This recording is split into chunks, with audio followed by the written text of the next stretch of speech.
ॐ गजाननाय नमः। ॐ गणाध्यक्षाय नमः। ॐ विघ्नराजाय नमः। ॐ विनायकाय नमः। ॐ द्वैमातुराय नमः। ॐ सुमुखाय नमः।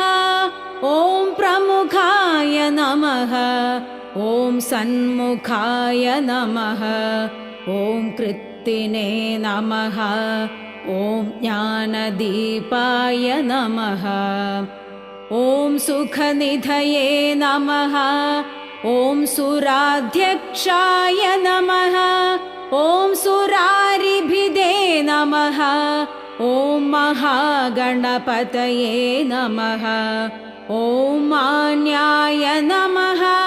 ॐ महन्मान्याय नमः।